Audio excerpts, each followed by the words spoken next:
So when we say the Torah is the Word of God, what we're actually saying is a bunch of different things. So let's start with the written Torah.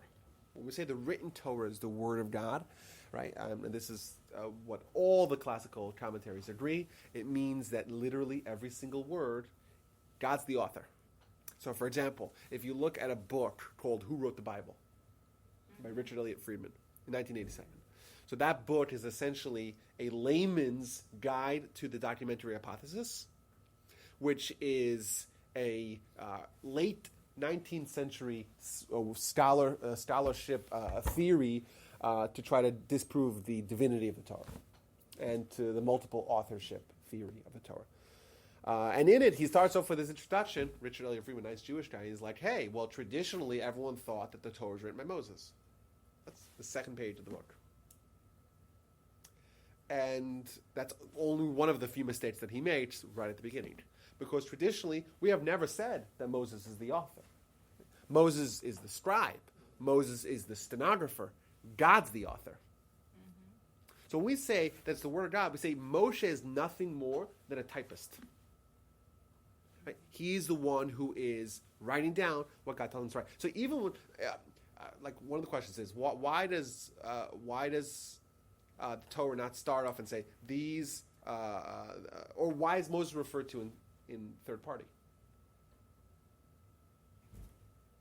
Because God told him, you write, and God said to Moses. And even when Moses writes his own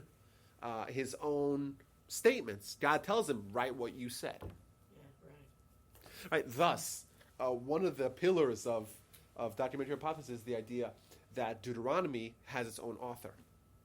Now, why would they say Deuteronomy has its own author? So, I'm teaching you guys something.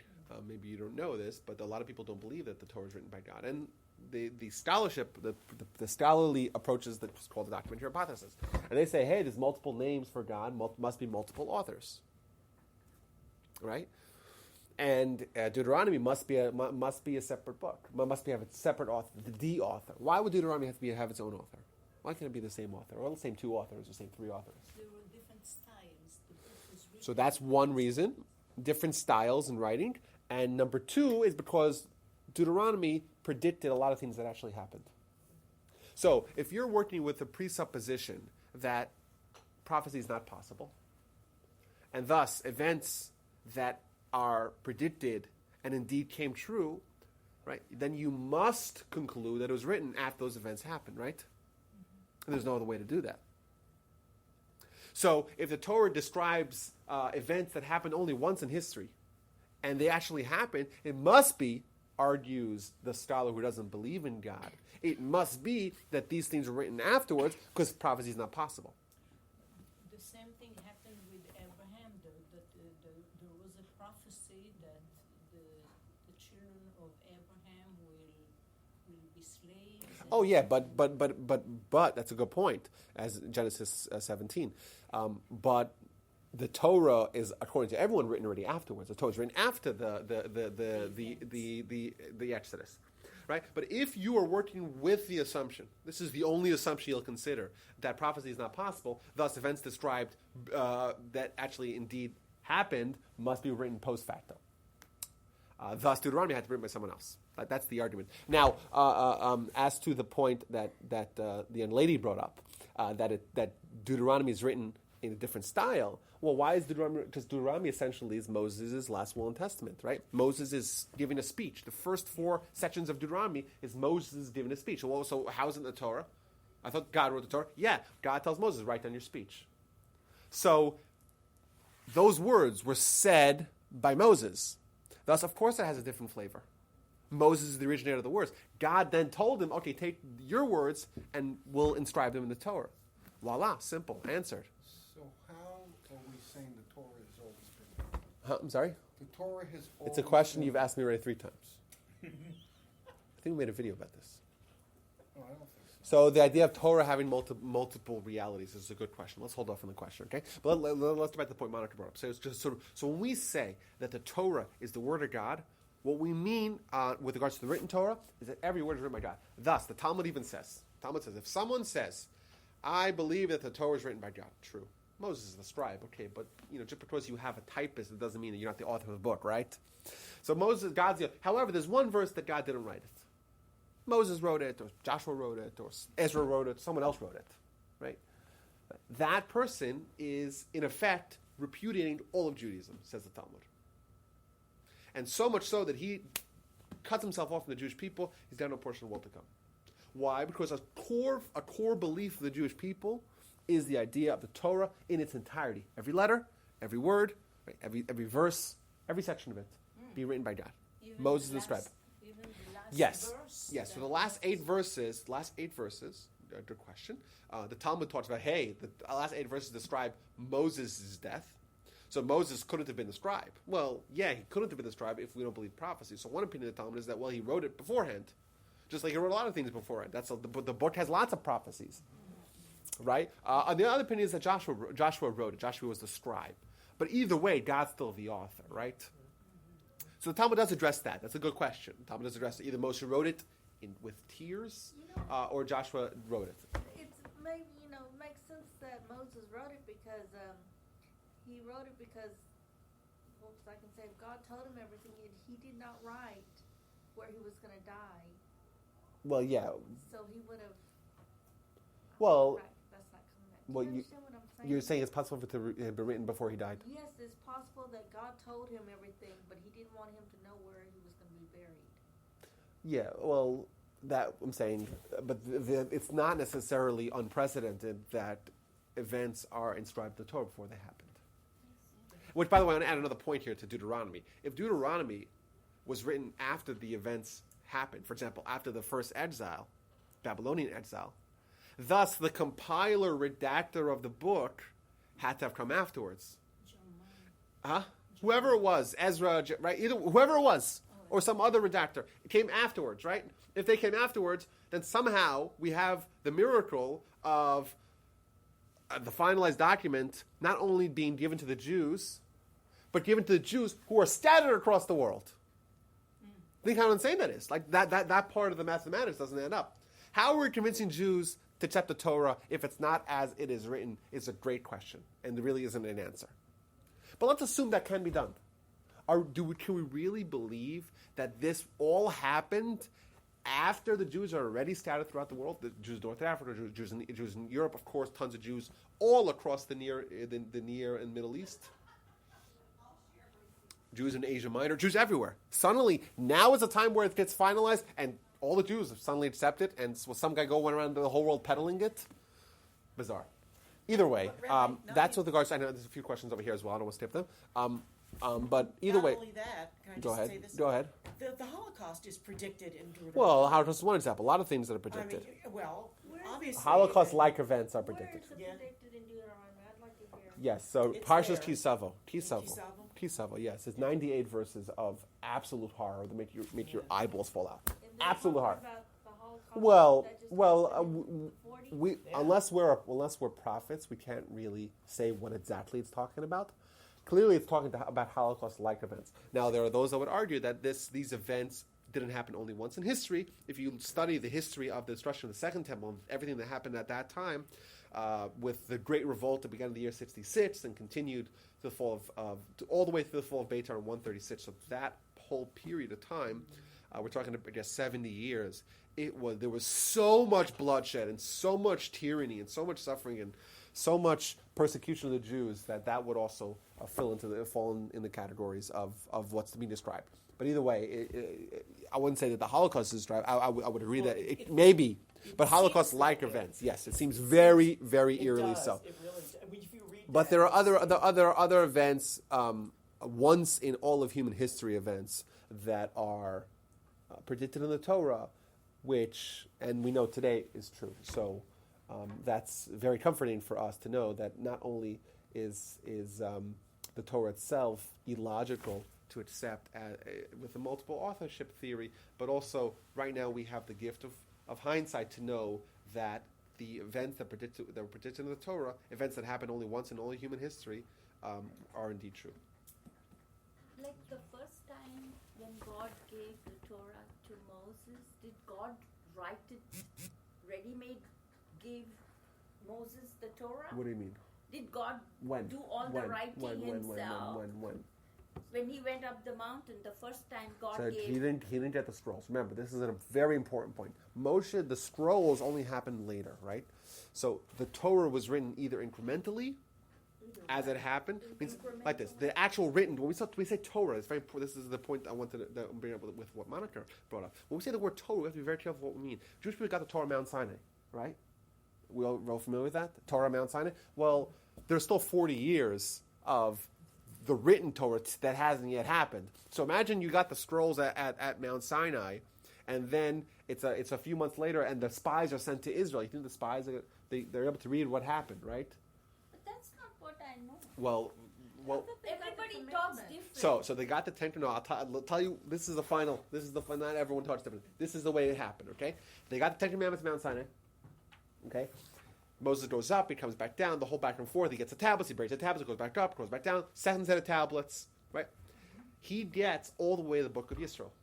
So he writes down from Genesis, beginning to halfway through Exodus. Then throughout the rest of the journey of the 40 years in the wilderness, the Talmud brings two opinions. Either he writes it incrementally, as things happen, God tells, okay, write this section, write this section, write this section over the next 40 years, or he writes it all the way at the end. Either way, the written Torah does not all come at Mount Sinai. However, if we look at what happened at the Mount Sinai experience, right, it was one day of the experience of the mountain, crazy prophecy, miracles, and then they're there for a whole other year. So what happened during that year? That's when they got the Torah. When they got the Torah, as in what the Torah means. What does the word Torah mean? Torah means instructions. They got the instructions of God. Well, how they got the instructions of God? They didn't get it in necessarily a written form. They got the instructions of how to be a Jew. God tells Moshe, to be a Jew, you have to wear tefillin. What does tefillin look like? It's black. It's got compartments. And the compartments are X, right? To be a Jew, there's a mitzvah of Shabbos. And what does Shabbos mean? To be a Jew, right, we eat the matzah on Passover. All those things were given. That's what we call the oral Torah, which is the companion work of the written Torah. Also comes from God to Moses, to the Jewish people. And does that make sense? No? That's interesting. It sounds as if the Torah was given to Moses orally, and then Moses wrote it down. Well, no. Well, depends. The written Torah. As much as the Talmud was given from mouth to mouth over generations and written by. Right. But the difference is that the Talmud, each word is not the same thing as a word of the written Torah because they wrote it down on their own, as opposed to God telling Moses, write Vayomer, and Moshe write Vayomer. Hashem, El, Moshe, Lemor. Right. So that's word for word. Okay, so is it true that as a scribe, Jeremiah also have written some of the books? Some of the books of the Torah? Or no, Either Jeremiah. We know Torah or wrote the Jeremiah, prophets. wrote Eicha. So he wrote the Jeremiah. Well, that's what we believe. But either way, that point. Remember, how many mitzvahs are there in the Torah? 613. How many of them are included in the 19 books of the prophets of the Bible? Anybody know? In the book of the Out of the 24 books of the Jewish Bible, how many mitzvahs of the 613 are included in the 19 books that come after the 5 books of Moses? 5 books of Moses, there's 19 other books, right? Joshua, Judges, Kings, right? Samuel, etc., etc. How many mitzvahs are included in the last 19? Anyone knows In the other breakdown? words, repeated is what you really mean, Huh? right? No. None. That's the correct answer. None. Yeah, zero, because there None. Zero. Right, zero. All of them are in the 5 books of the Torah. And the Talmud goes as far as to say that if the Jewish people didn't sin, if the Jewish people didn't sin, then all they would have was the 5 books of Moses and the book of Joshua. Why?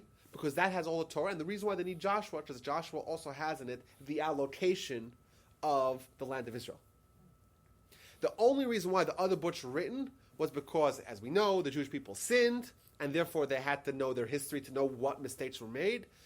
That's the various histories of the Jewish people. Plus, they have to know the admonitions and castigations, the reprimandations of the prophets to take musar, to take lessons and learn and become better people.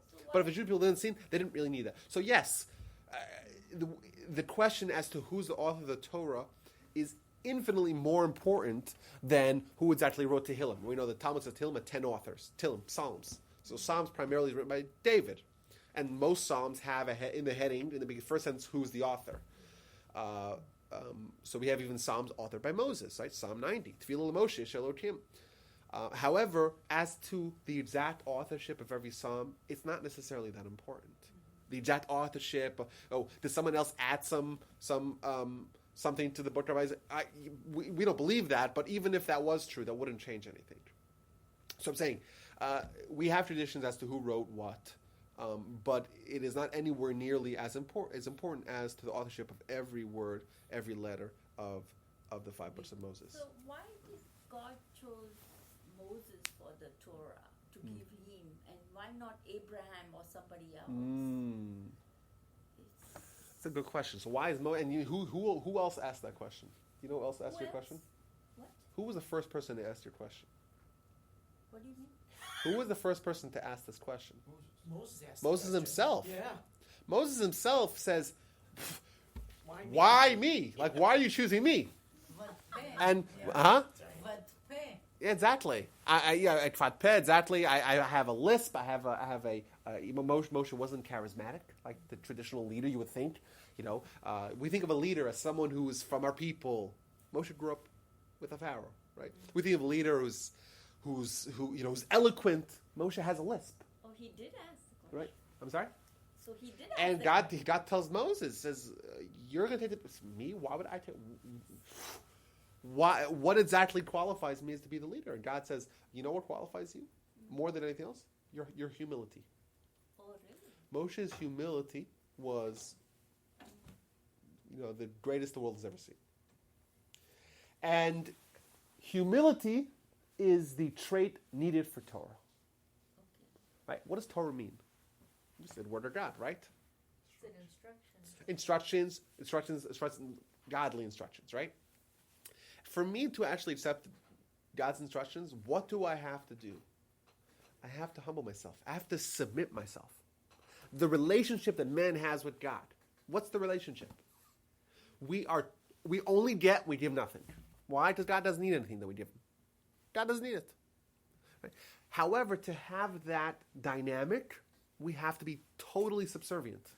We have to, the Talmud even says, who has Torah? The person who makes himself like a vast wasteland of a desert. You're nothing.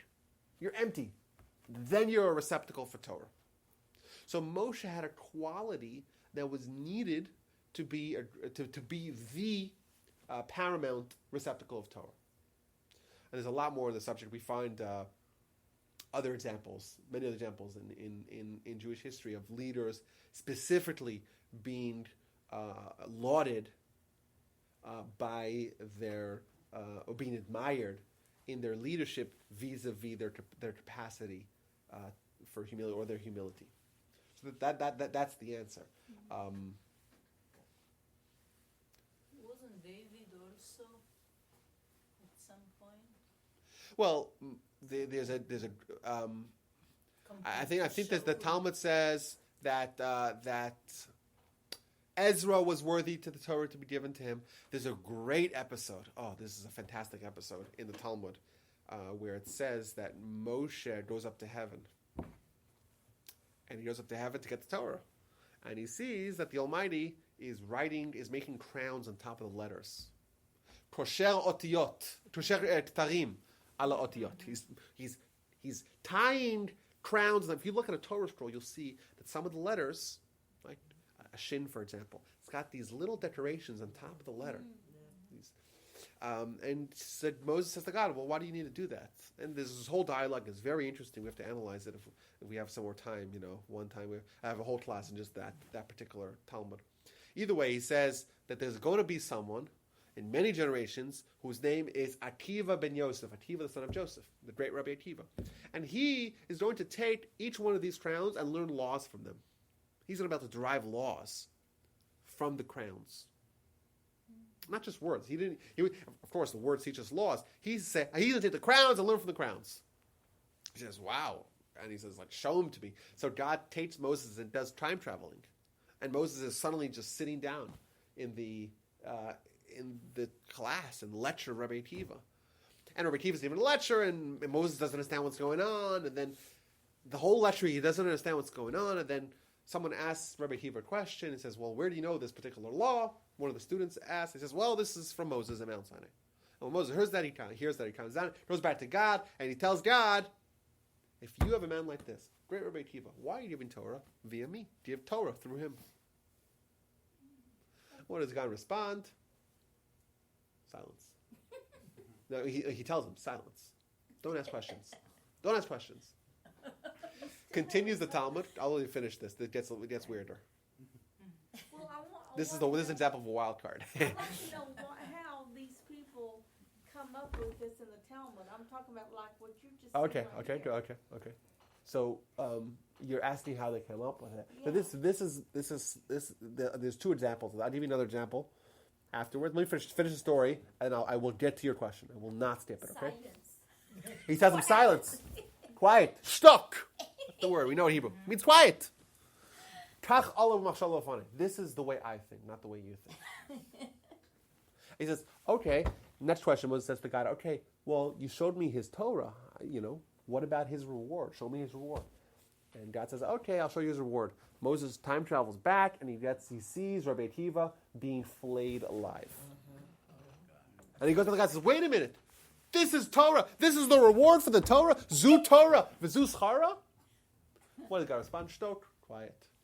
This is the way I think, not the way you think. So, obviously, there's a lot to unpack here. And remember, with the authors of the Talmud are the greatest geniuses the world has ever seen. It's not even a question. Read the Talmud, and there's nothing that holds a candle to the Talmud. Nothing. Nothing that's dense, nothing that's brilliant, nothing that's comprehensive, nothing that's exhaustive. And even though it's 1,500 years old. So when they wrote this, we'll get to where they got it from in a second, but when they wrote this, there was a tremendous, unfathomable amount of wisdom going into every word. So, of course, the questions, there are a lot of good questions. Well, what's the meaning behind the crowns, and why is, how does Rabbi Akiva derive laws from crowns, and what's the idea of time travel? How is Moses able to time travel? Well, how do we, huh? Well, I don't know. It's the Talmud, so it's obviously it's meant for us to understand. I don't know. It's in the Talmud. The Talmud, I believe, is not necessary. It's meant for us, right? The Talmud is not the hidden part of the Torah. Maybe the answer is the Kabbalah. I don't know. Maybe there's a Kabbalistic realm to the answer. I don't know. I'm just saying. What are the questions? Very important questions. We have the question of theodicy, right? Bad things happen to good people. Rabbi Akiva, the great scholar. Moses says he should be the one to give the Torah, and gets flayed alive.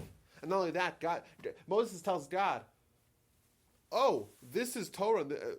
Show me his reward. He says, oh, I'll show you his reward. What does it show us? His punishment. How is this his reward? It's like Moses asked out a legitimate question. Show me his reward. And he showed him. He said, I'll show you something. I'll show you, no problem. Time travel. 1,500 years later, Rabbi Akiva is being flayed alive. That's the reward. I asked for the reward. Show me the reward. Is it possible that's the reward? Mm-hmm. That doesn't seem. If it's the Gan Eden is over there, not here.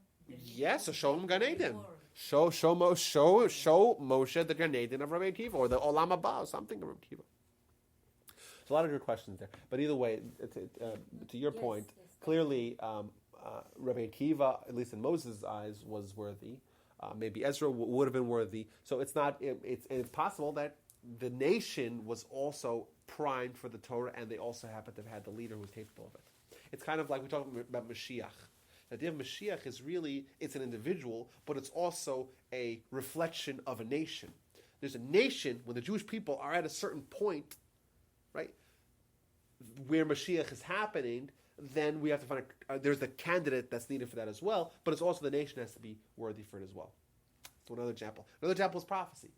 Right? We know that prophecy, no human will ever reach, not ever again, but nowadays will reach prophecy. The era of prophecy ended. Chagai, Zechariah, Malachi, the last of the prophets, at the beginning of the Second Commonwealth, roughly 2,300 years ago. Well, why can't there be any prophets? Maybe there be great people. Yes, because a prophet is not only a reflection of an individual's greatness, it's also a reflection of the state of a nation worthy of having prophecy. There's no temple. Right? There's no miracles in the first temple. Second temple is a shell of the first temple. And the nation is deteriorating. Thus, the nation is not worthy of having prophecy. Thus, even if you have the great individual, that has to coincide with the nation worthy of that level. So that's part of it as well. So, to Marco's question, where do they come up with this? Okay, especially because it seems very intriguing, shall we say. So I'll give you another example of things that we find in the Talmud, which I think you would have the same question, and I think the answer might be slightly different. Okay? And this is from the Talmud in Brachos. The word Brachos, a bracha, is a blessing. And the book, very first book of the Talmud is called Brachos, or Brachot, and in it talks about blessings. We know that there's 6 blessings you say before you eat foods. Depends which 6 different food categories. So 6 different blessings before you eat food, 3 different blessings after you eat food, and then there's various blessings with regards to natural phenomenon. You see a Jewish teen or even a non-Jewish teen, you say certain blessings. You see a great person, you say their blessing. You see, right, a lot of blessings that we have, all the laws of blessings, some of the laws of prayer, most of the laws of prayer are included in that book. In it, in the end, there's this very short statement. Okay, this is from the Talmud, in the book of Brachos, 57b. Quote, 3 things are a measure of the world to come. Shlosha me'ein olam haba. There's 3 things that are like olam haba, like the world to come. What are they? Shabbos, Shemesh, and Tashmish. So Shabbos is Shabbos. Shemesh means the sun, and Tashmish is unclear what it means. It's unclear because the word Tashmish in Hebrew or in Aramaic, it's more frequently used in Aramaic, has an ambiguous meaning. It can mean one of 2 things. So the Talmud says, which Tashmish are you referring to? Tashmish Demai, which Tashmish are you talking about? If you say it's Tashmish Hamita, which means intercourse, sexual intercourse, if you say that's what it means, well, that cannot be a measure of the world to come because that makes someone weak. Rather, it must be Tashmish Nikavim, which means going to the bathroom, relieving one's bowels. Thus concludes the Talmud. And Rabbi Wolbe, are you telling me that these are the great geniuses who authored this? So what's the Shemesh I didn't get? Shemesh is Shemesh. Doesn't tell us what it is.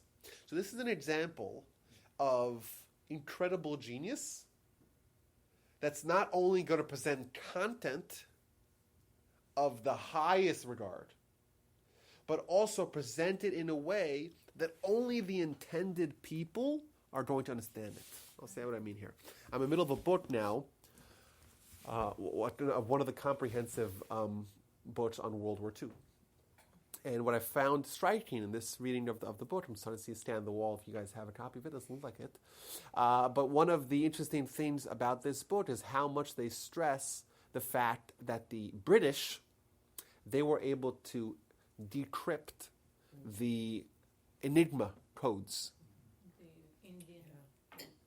I'm sorry? No, the German, all the German communications. German. Yes. So they knew, for example, that in the 1940s, Germany was not going to invade the island, right? Britain.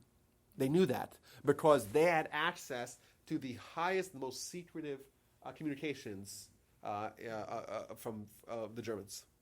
We saw a movie where the guy decoded it. He had made the first computer. Yes, the Turing. But they were bombed. London was Oh yeah, they were bombed. But that's true. They were bombed, and they were bombed for months on end every night. And they bombed Berlin months on end every night. They returned the favor. But what I found remarkable is how many times in the book, all the time it's saying how the British had this advantage that the Germans didn't know that they were able to hear, to actually read and decrypt all. And eventually, it wasn't just the Air Force; it was the Navy. They knew all the Navy communications. They knew exactly where the German U-boats. The German U-boats caused so much chaos. The German that they torpedoed all the merchant ships, and they had just an incredibly devastating effect on the beginning of the war. Because the German U-boats were bombing everything in sight. You couldn't get anything to England, anything from England, because it would just be bombed by the German U-boats. And then afterward, they cracked the code, and they knew exactly where all the mines were. They knew exactly where all the U-boats were. They knew everything. That contributed enormously to the Allied effort in World War II. What does that have to do with our? This is an example of an enigma code. If you were the author of the Talmud, and you're trying to present a very deep idea that is multifaceted, but you're only intending certain people to understand it. You don't want to spell it out. First, if you spell it out, it might take pages and pages. But also, you want that the right person understands it, the wrong person does not understand it. What you would do is you would encrypt it. You would put a mask, a facade, on top of the wisdom and make it very hard to read. Now, how would you do that? How would you put up a facade? So one way you would do it, one way, as we see over here, you give illustrations. You say, is it this, is it that? You talk in obscure terms. You say things like, 3 things the world to come, measure the world to come. What does that even mean? We don't even know what that even means. And it says, Shabbos. Doesn't tell us anything about Shabbos. It just says one word, Shabbos. What value is that? Acronyms. Yeah, it's literally an encoded message. Shemesh, the sun. What does that tell us? Nothing, right? Tashmish, which Tashmish? This Tashmish, that Tashmish. Boom, you finish it. That's number one. It's written in obscure terms. Number two, the only way to actually understand it is if you're able to gather all the puzzle pieces that are scattered throughout the Talmud. So what they do is they take an incredible lesson, and they'll take it and break it up into 100 pieces. And they'll put in every Talmud, every book of the Talmud, they'll get a part of the puzzle. So unless someone was able to study the entire Talmud, or have a good understanding in the Talmud, they would have no clue what this means. No clue whatsoever. No idea at all. And this is a great example. The previous Talmud read is another great example. So in fact, it's not where the rabbis come up with this bizarre statement.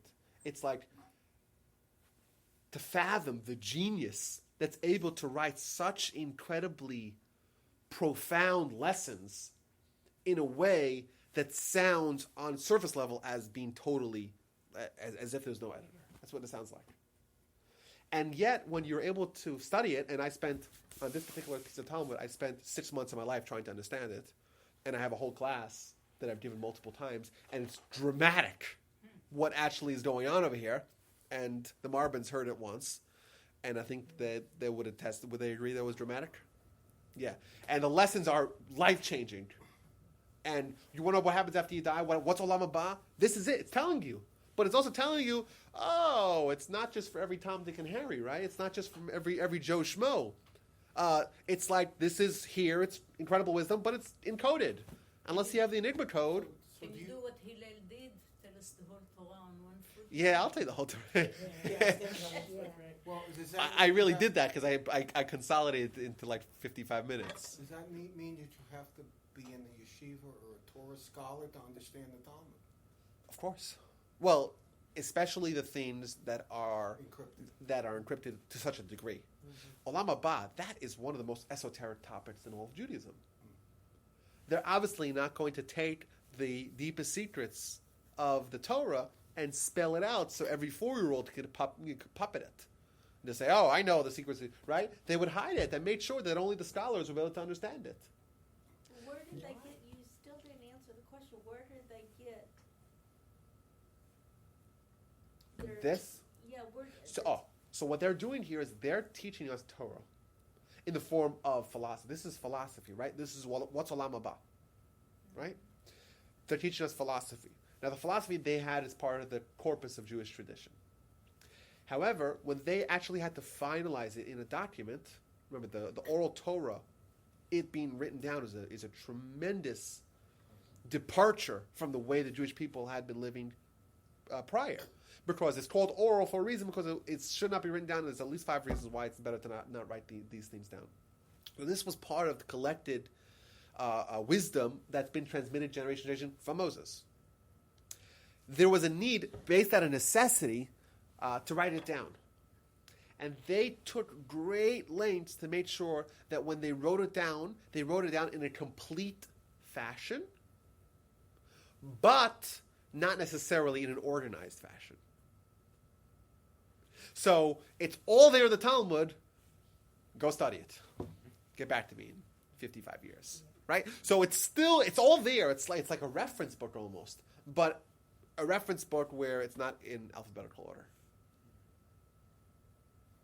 Right? Can you imagine that? Like an Encyclopedia Britannica, but it's not alphabetical order. But you still haven't answered the That's a question. great example. Right? Could you imagine an encyclopedia, 28 volumes, but it's not in alphabetical order. You got to learn it all. Monica, what question? And not only that, if I haven't answered your question, let me just finish this point. Let me bask in this a little bit. Not only that, you take the Encyclopedia Britannica, all 38 volumes of it. You just scramble it, not in order, and then you take a lot of the really important ones and you just slice it. You have slices in every book, scattered. Could you imagine? It's all there, yeah. Right, but the real scholars will know it, and the people that are pretenders, to them, will just, you have a sentence here. Well, what's a sentence, So right? we don't know. Okay, Why are we now, studying? what doesn't make sense yet? Now, so what they did, they took the lessons, the principles, the philosophical ideas, the immutable principles Where? that they got from their teachers, part of the collected corpus of what's called the Oral Torah. Right? What does it mean to be a Jew? Well, the philosophical aspects with regards to Olam Haba, as described in this This sentence. is all from oral, but it's not all Torah because, like, I'm just curious, like, they take one sentence in the beginning, God, and then they come up with a whole book of what that one sentence Yes. means. So, but remember that you're working backwards. I would argue. Who's to say that they come up with a book? I had an argument with someone recently. He's like, okay, when you read the Talmud, you're like, okay, we have a verse here. What does the verse tell us? Or we have a law here. How is it sourced in a verse? The way it really works. This is a little bit of a subtle idea. So let's see if we can wrap our heads around this. The way it really works is that these two work in tandem. The idea of written Torah and oral Torah work in tandem. So Thus, the oral Torah is not necessarily the same as a written the oral, Torah. it's two sides of a coin, right? Oral Torah, written Torah is the oral Torah. I would say that the written Torah is the encrypted version of what God wants from us, and the oral Torah is the decryption. And it's a lot longer. Yes. Okay. That's So thus, where- essentially, they're both telling us the same thing. You'll have a law that you'll read in the oral Torah, but it'll always say, well, this is how it's sourced in the written Torah, even though there might be hidden. For example, we have entire books of Talmud, of oral Torah, that are sourced in one verse in the Torah, in the written Torah. Why? Because this one verse is very dense. It's only 12 words, whatever, 15 words, but in those words, so much is encrypted. That's where. So unpacking that, but it's not different. It's just two sides. One of this is the encrypted side, and one's the decrypted side. Right? For example, if I gave you, Yeah, I was maybe gonna this is give a her an bad example. Give her an example. If I have a four character URL, and you put it in there, and it opens up a whole website with tons and tons of stuff, Rabbi, right? That really reminds me of the fact that every Saturday when we read a portion of the Torah Yeah. from the 5 books of Moses, Yeah. there is always the haftarah that correlates with whatever is. So But I think this is a little bit well. It's kind of similar because the Haftorah is always something which is slightly similar or at least correlated. But this is an entirely different mode of instruction. right. So, Absolutely. right. So the oral Torah, the written Torah, they're all telling you the same thing. However, if you just read the written Torah, you wouldn't know what film looks like. You would have no idea. So in other words, it's like Right. details, right? Isn't It's it like like- details? It's more than details. That's the subtle point I'm trying to convey here. It is. The written Torah can tell us one letter, and that will teach us laws upon laws upon laws in the oral Torah. Now, it's not saying that it's not different. It just one's one's encrypted and one's decrypted. So if you decrypt this with the tools of the oral Torah, this is the result, and thus they can each play off each other. I'll give you an example here. The Talmud always talks about, oh, you have a law, source it in the Torah. Why? Because everything in the oral Torah has to be sourced in the written Torah. So it says, oh, I have a law. Menon Amili, where does it say it? And then it could work backwards and say, oh, I have a verse. What does the verse teach me? So which way does it go? Does the verse teach me the oral Torah? Or does the oral Torah teach, does that source in the verse? Where's the starting point? The true answer is that there is no starting point. They complement. Because they complement each other, exactly. Yeah. Would it be like the Torah tells you you need to have the circumcision, but doesn't tell you how? Well, that would be an example. Yeah, and Talmud explains how you have the circumcision. But any law, every law pertaining. But also, just to follow up in a way that's somewhat similar to what we mentioned earlier in the Talmud, where things are scattered. We find laws like everyone here is. I don't know if anyone here is married. Is everyone here married? Well, most people here are married, right? So how does a Jewish marriage ceremony work? So there's the ring. There's a few sentences that are said. Israel, and there's a canopy. A lot of stuff are going on, right? There's a ketubah. Right? There's the rabbi who's officiating. Right? There's the band. Right? So a lot of rituals, a lot of ceremonies. Now, how do we know what actually makes the marriage? What changes status from being not married to married? So it's the presentation of the rings, right? With what's called kesef or shavet kesef, something of value like a ring, or something actual cash would work as well. No, people don't do that for whatever. It's just less romantic, to take like a roll of quarters, right? A cow or a goat. Right, exactly. But that is how Jewish marriage happens. That's how the transaction, so to speak, happens. They're not married, now they're married, right? When there's a transference of value. Where do we know that? Every Jewish marriage happens like that. Every single one. Where do we know that? Well, it's in the Torah. Well, which Torah? Where? I want you to look from beginning of Genesis all the way to the end of Deuteronomy, and I want you to spend 24 hours a day, 7 days a week. Your whole life, you won't find it. With Rivka, I guess, isn't it? Well, no, because that they weren't married yet. You would think maybe. Well, you won't find it because it's hidden. Well, how do we know? It's got to be the written Torah, right? If it's in the oral Torah, it's got to be in the written Torah as well. But it could be very hidden. Oh, with Yaakov and Rachel and Leah.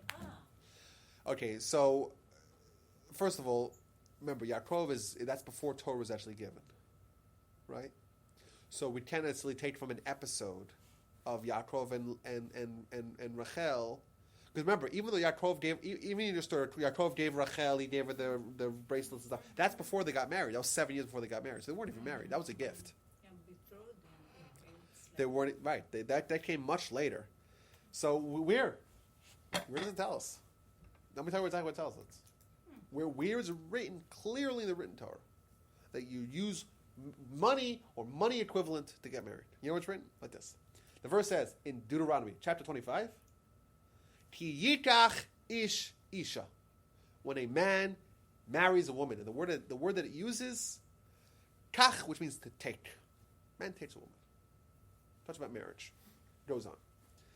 And if you were to dial the clock back and go all the way back to Genesis, in Parshas Chayei Sarah, so it's chapter 20 in Genesis, 19 to 20, and it talks about Abraham's wife Sarah died, and he's looking to find a place to bury her.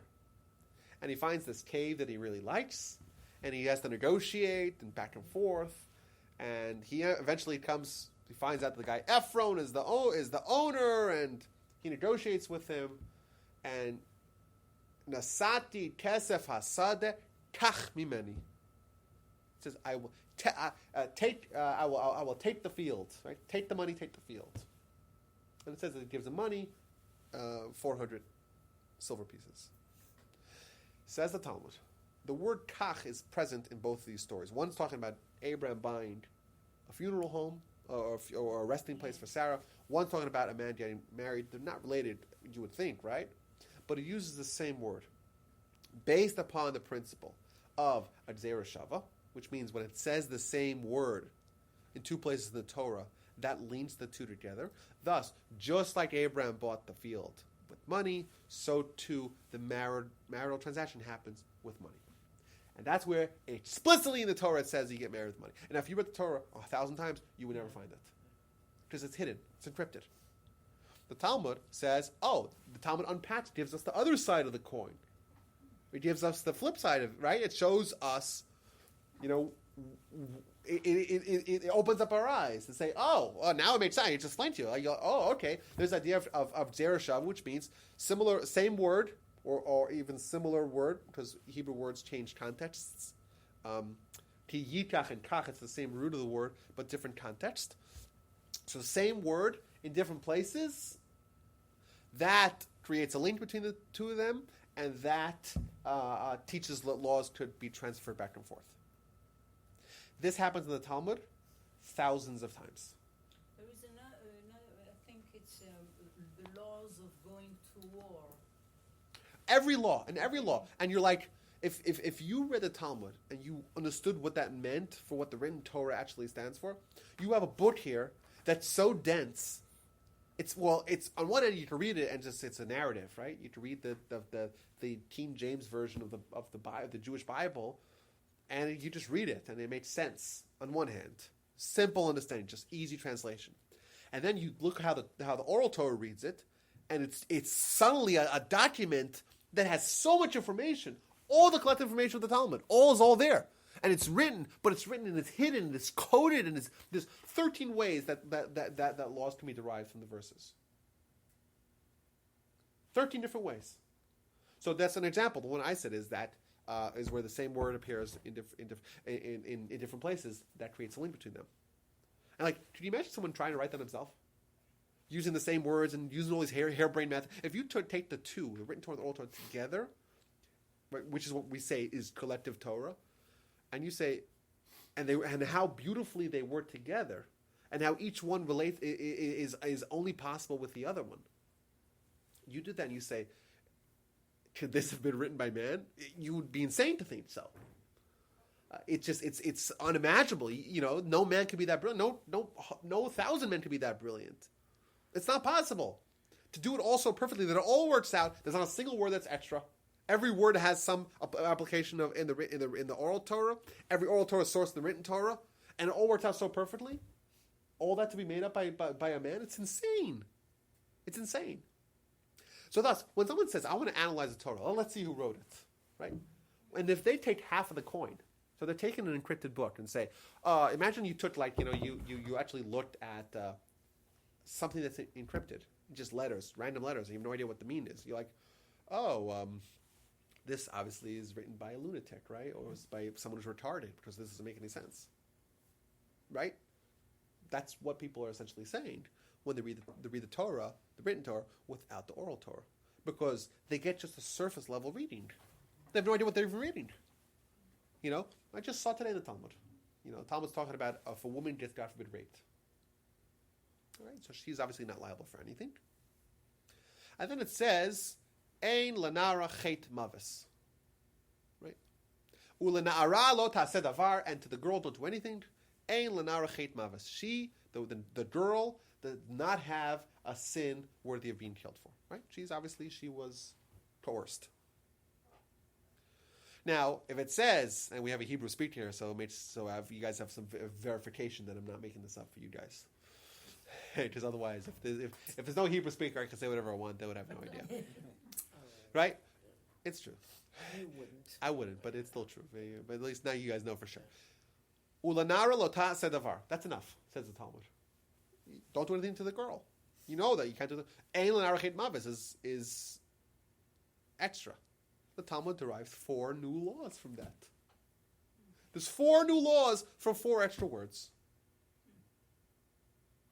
Not only that, the word na'ara is spelled different ways in the Hebrew. Sometimes it's nun ayin resh, and then the hey, the vowel is silent. It's written in the form of linkudot. Sometimes the hey is written. And in this place, the hey is written. So the extra letter that sometimes is in, sometimes not, is out. The chaserot and yeterot of the Torah. The extra letters, sometimes the vowels are actually written in the forms of letters. That we learn a law from as well. We have a book that's unfathomably deep. And people say, I want to read it, and they read the encrypted version. And they're like, well, this doesn't make sense. This doesn't make sense. Or, well, this seems extra. You're repeating yourself. God would never repeat himself. Right? You take a half a book and you say, well, let me try to cast judgment on that. Hey, that's not fair. So that would be with regards to oral Torah as well. And oral Torah is only as good as how well it fits in the written Torah. That's what they complement each other. The Talmud very frequently says, oh, this rabbi says the teaching of the oral Torah. This is his tradition. This is what my teacher told me. Okay. Now we know that humans are fallible, right? It's possible for humans to make a mistake. And the Talmud always questions, well, really, is that true? But I have a proof otherwise. Or where's the source for it? And it happens, not very often in the Talmud sometimes discards an opinion of one of the great rabbis because it's not substantiated by the oral Torah, but by the written Torah. Which means that the oral Torah is not something on its own. It doesn't stand on its own. It is a complement. It's the other side of the same coin. It is the different perspective of the prism of the written Torah. And each without the other, right, you can't make any sense of it. Right? If you had an oral Torah that is not bound by any restrictions of the written Torah, so what could happen? I teach a tradition, and I make a mistake, and my students, they make a mistake, or maybe even one student makes a mistake. You don't have to have a whole student, right? It's possible. These things happen. And then we have no document to cross-check it upon. You don't have that document, suddenly it could go awry. You have the written Torah now. Every oral Torah teaching has to go back and be verified by the written document. And if it can't be verified, then obviously you made a mistake. Similarly, the written Torah, that on its own, yeah, you could print 1 million copies of it, but you don't know what you're actually doing. It's much easier to preserve its accuracy because it's there, it's written down. But its understanding is hidden because it's all encrypted. And therefore, the oral Torah comes, and that sheds light on the written Torah. And together, that creates Torah. Torah is, in its fulfillment, in the classical sense of the Torah, in the meaningful sense of the Torah, where the Torah is what God wants of us, it is able to be transmitted with perfect accuracy for thousands of years because it is written in such a unique fashion. It's this hybrid. Is it a written corpus? Well, yes. Is it an oral corpus? Well, yes, as well. Well, which one is it? It's both. The two are able to convey what God wants of us. What about what happened between the written Torah and the oral Torah? I mean, there were centuries that went before they codified the Talmud. 500 Well, years. No, much more than 500 years. The Mishnah was written about the year 200 of the Common Era. Jewish sources put the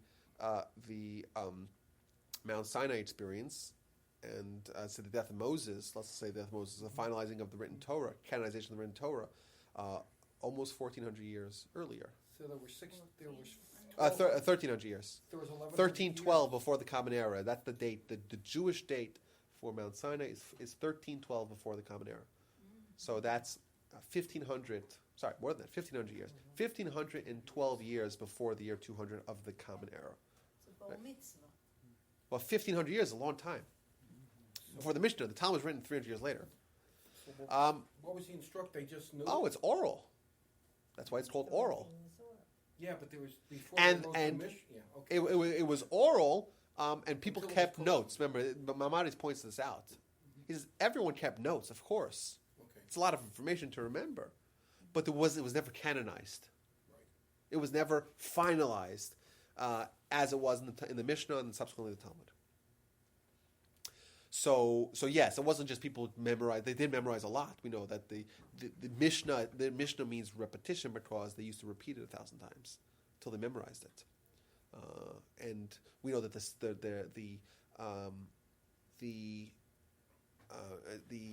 standards of scholarship were insane. It was standard. It was just standard for any Jewish child to spend at least 14 years under the tutelage of a teacher. When we say 14 years, it doesn't mean like, for 3 years of med school, and 3 years of this, and 3 years of that. It means 14 years of total dedication and immersion in Torah, in oral Torah, because it's oral, it's dynamic, right? The teacher teaches, the student learns, the student studies with the teacher, the student asks questions, right? And that clarifies, chavruta o mituta, right? If I don't have a chavruta, I want to die, says the Talmud. Because if you can't clarify it, right? When you have oral, just like you guys went to school, right? You go to school, why don't you just read from a book? Because it's not alive when it's read from a book. Right? It's alive when you discuss it. When you hear a lecture, you disagree, you argue the points out, you talk it over with your friends, you teach it. That makes it alive. So that existed for 1,500 years. And then come along to the Romans. Romans say, teach Torah publicly, you get killed. Rabbi Akiva is executed. Right? 10 great rabbis are executed.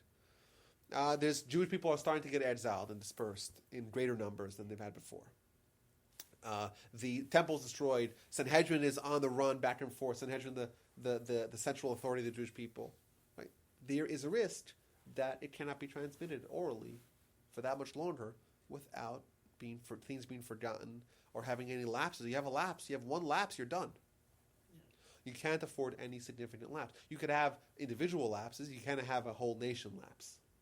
But the risk is now much greater. Comes along the great Rabbi Judah the Prince, and he says, I'll write it down. Even though that's anathema, to write down the oral Torah.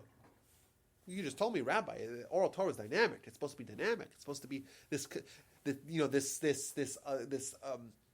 corpus that's alive. And now you're going to write it down. It's going to be out of a book. People going to read it? What's going to be? Rabbi Judah the Prince, we say that he destroyed the Torah to uphold the Torah. He's an example of someone who says, listen, the oral Torah has to be oral. However, if we keep it oral, it's going to be forgotten entirely. So he made a very pragmatic decision with tremendous foresight to say, it's better for me to write it down. Me is a collection of 1,000 rabbis who did it. But it's better for us to write it down now, when we're still able to, than to have the risk that there's going to be a generation where there's going to be a total lapse and then the Jewish people are over it, the whole thing, everything, just absolute disaster. But when it got written down, it's obviously a terrible thing. That in itself, being written down, is bad because, well, now it's written. Oral Torah is written. And the benefit of it being dynamic, we talked about it. God wanted to do it in the most perfect way. God wants to give us Torah in the most perfect way. So he did it in this dual Torahs that are really one. Because that is the most perfect way to transmit accurately for centuries very delicate information. That's the best way to do it. You write it down, you lose a lot. So if you notice, by the way, just to finish up the point here, Rabbi Judah the Prince writes down the Mishnah. The Mishnah is only half of the oral Torah. The other half stayed oral. What he essentially did was, listen, I have to write down the bare minimum that's necessary. I'm not going to write down any more than necessary. I'm not going to write down the Talmud half of the Mishnah of the oral Torah. And that was written down until 300 years later with Ravi and Rav Ashi. They wrote down the Talmud. And you know what? Some things were still not written down. Until this day, there's parts of the oral Torah that were never, ever written down. That would be called the hidden Torah. Maybe collectively known as, maybe we could even say Kabbalah. Kabbalah is part of the written Torah. It's not written down. You say, "Oh, well, I read The Idiot's Guide to Kabbalah." Well, yeah, you read something. You didn't actually read Kabbalah. You read some nonsense that maybe had red strings involved and some diagram of Keter Malchut. And you're like, you know nothing. You know absolutely nothing. So that's a part of the oral Torah that is part of this collective knowledge of the Jewish people that was never ever written down. So parts of the Torah were written down incrementally. So we have the Mishnah and then the Talmud. We have Halacha. Maimonides. His contribution is that he kind of did the oral Torah of Halacha. You remember, we said the Talmud is like this it has everything there, but it's not organized. Right? The Talmud has everything there, but it's the encyclopedia that has everything. It's not written in alphabetical order. The Rambam, what he essentially does is he alphabetizes it. In the Mishnah Torah. Right? That's what he does. Not only that, the Talmud leaves a lot of things open for like halacha is not necessarily halacha, which means actual practical applications of the of disputes that exist in the Talmud. That's not written down till Maimonides. Maimonides is not really the first, but Maimonides, along with other contemporaries like the Rabbi Alfasi, like the Tur, like the Rosh, ultimately the Shulchan Aruch, Rabbi Joseph Cairo, they are responsible for taking another great step in the process of formalizing, canonizing, organizing, writing down in an immutable fashion a part of the oral Torah. Some of the things in the Talmud are not finalized. Yeah, It's by design, because they too, Ravina Rav Ashi wrote in the Talmud, they too had the same sensitivity that Rabbi Judah the Prince had, that writing down the oral Torah is a big no-no. It has to be written down for the sake of posterity for the Torah, but write down the minimum. So they obviously they didn't write the hidden stuff of Torah. And even the things that we read today, like Olam Haba, those things are written in a way that is so clearly obscure the intention of the authors to make it very hard for someone to unpack it. So they too follow the formula of even when you write it down, don't write everything, and even what you do write, don't necessarily write everything in the clearest fashion possible. Sounds like the Kabbalah. Well, Kabbalah was never written down. So if you look at the Talmud, Talmud doesn't tell you any Kabbalah. Not everybody can understand it. Well, it's not for everybody. So therefore, if it's not for everybody, maybe that is the last frontier. I'm sorry? Could the Talmud too be not for Well, everybody? the problem with the Talmud is that the problem. It's not a problem. It's the design of the Talmud is that it's really a book of scholarship, and that's what Maimonides says. I'm gonna help you with that, because if you want to actually know what to do, how do I behave, right? That you'll have a very hard time finding in the Talmud because it's not necessarily organized, and things are it's not, the conclusion is not written down, and things are scattered. I'll organize you and tell you what you need to do. That's what's called halacha. Halacha is practical applications. What do I actually do? So it's there in the Talmud, but it's there for the scholars. It's scattered. It's written sometimes in an obscured fashion. Comes along Maimonides and says, I'm going to organize it for you. That's the next step of the oral Torah, being finalized and written down. So to answer your question, I think we did. Because I didn't realize, that there was an oral Torah that's kind of different than the written. Because I always thought the oral Torah was basically the same thing that the written Torah was. Well, it's different, but it's a reflection of each other. And it's not the rabbis made up nonsense. The rabbis are doing their job in writing down the oral Torah, that it was always part of the Jewish people. Moses got the oral Torah. Moses taught the Jewish people more oral Torah than written Torah. Written Torah is almost an afterthought if you read the story. Moses, the last day of his life, writes down written Torahs. Right? Last couple of days of his life, he writes down a bunch of Torahs. That's not the focus. The focus is the oral Torah, because that's obviously much bigger. That's much more important to memorize. What's more important to learn is written Torah. You can always go to the bookshelf and pull out a written Torah, right? Yeah, it's important. It's important to maybe memorize it or have a good understanding. But it's written. What you actually need to do when you're studying is to study the oral Torah. Right? That's what you need to study. That's what they did primarily. The oral Torah, written Torah are two aspects of Torah. And both of them are necessary for it to be transmitted in the most perfect sense. And the oral Torah ultimately was written down.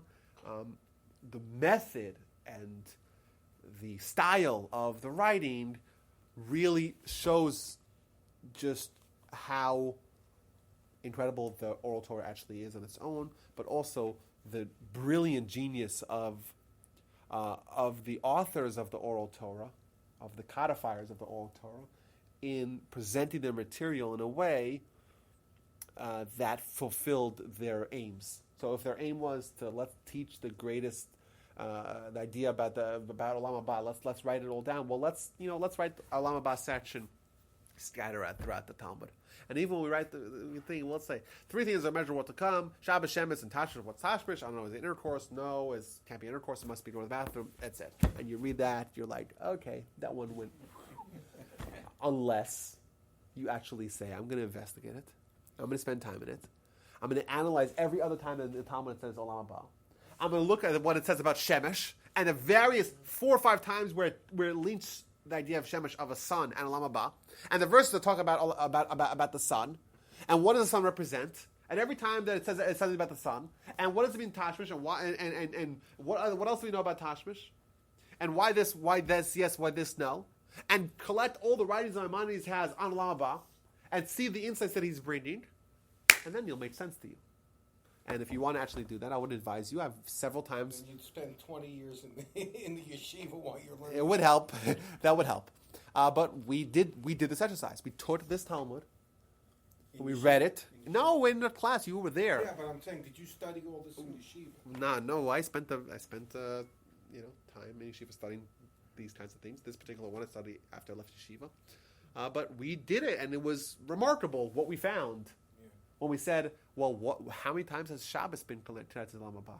Oh, we find the Talmud that Talmud says in the Avodah Zarah, book of Avodah Zarah, on page 3a, it says that Olam Haba is similar to the change. What happens between Olam Hazeh and Olam Haba, this world, next world, is similar to Friday and Shabbos. Oh, so we see that these two are connected. We find other connections. Olam Haba, the sun is going to be diminished because the brightness of the tzaddikim is going to overwhelm the brightness of the sun. Oh, the Talmud in Baba Basra tells us the face of Moshe was like the face of the sun. Remember, Jewish people couldn't look at Moshe; he had to wear a mask. Oh, so Moshe was like the sun. The sun's like Olam Haba. Oh, what do we know about Moshe? Oh, Moshe is able to talk to God. Moshe is able to time travel. Remember we just mentioned Moshe is able to time travel? How is Moshe able to time travel? Maybe Moshe has the ability, he has the status of Olam Haba, and thus Olam Haba is a world that's very different than this world, thus doesn't have the same constraints of time and space. Ooh, that makes sense now. It's not just a random miracle God, Moses able to travel. Moses is someone who is living with Olam Haba. His face is like the sun. Olam Haba is like the sun. Right? Olam Haba, the verse says, Ayin lo rasa, you can't see Olam Haba. Even the prophets couldn't see Olam Haba. What else can't you see? You can't see the sun. Try looking at the sun for 5 seconds. See what happens. Well, why can't you see, right? Suddenly these things make sense, right? That's al regal achat.